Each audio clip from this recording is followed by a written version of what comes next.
The city never sleeps, but that night, it felt like it was holding its breath. Daniel Carter was gone, vanished without a trace. And the only person who could tell me what happened was a young man who couldn't speak, couldn't see, but whose courage would change everything. This is the continuation story of Ethan, the silent witness, and the dangerous web of corruption we uncovered together. But be warned, not all stories have happy endings.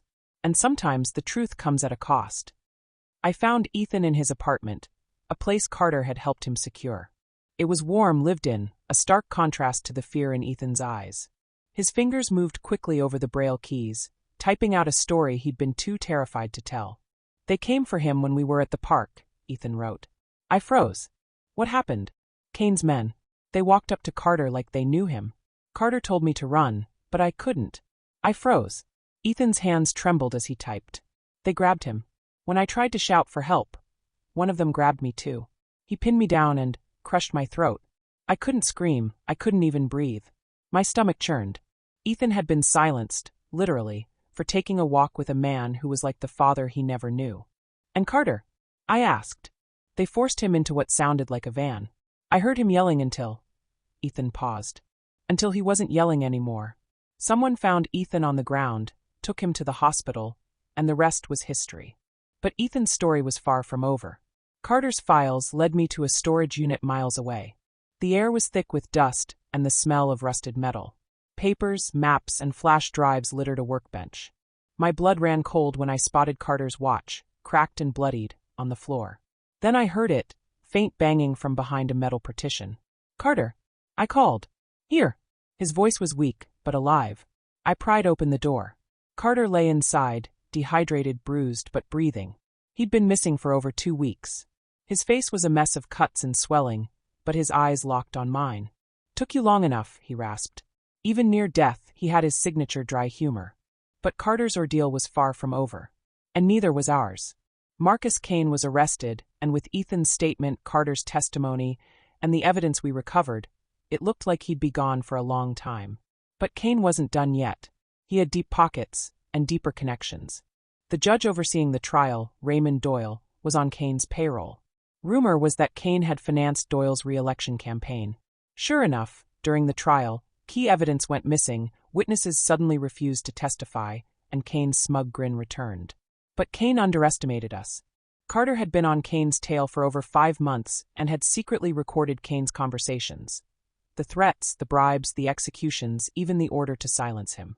Those audio clips, stored safely on Carter's encrypted drive, turned the tide. They were played in the courtroom for all to hear. Kane's voice, cold and unmistakable, spelling out every crime he thought he'd buried. But that wasn't all.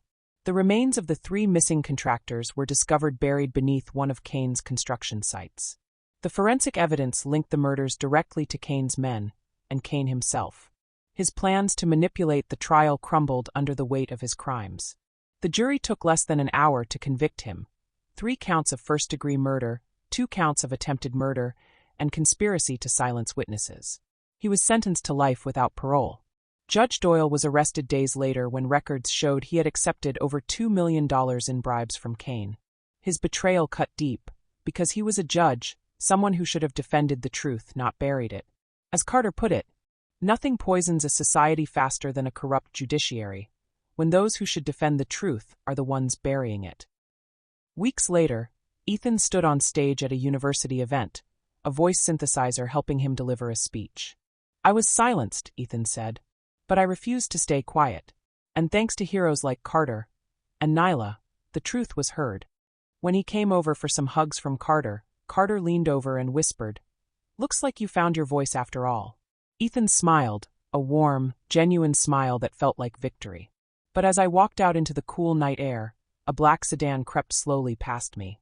The driver's face was hidden in shadow, but I knew one thing: someone else was still out there. Someone with power and unfinished business. The fight wasn't over. Kane was behind bars, but his network was still active. And as I opened the anonymous package left on my doorstep, I realized just how deep this rabbit hole went.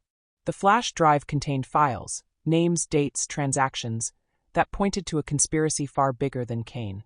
Someone or some people out there were pulling the strings, and they weren't happy about what we'd done. The city never sleeps, and neither do I. Because when the truth is buried, someone has to dig it up. This is Nyla Wells signing off.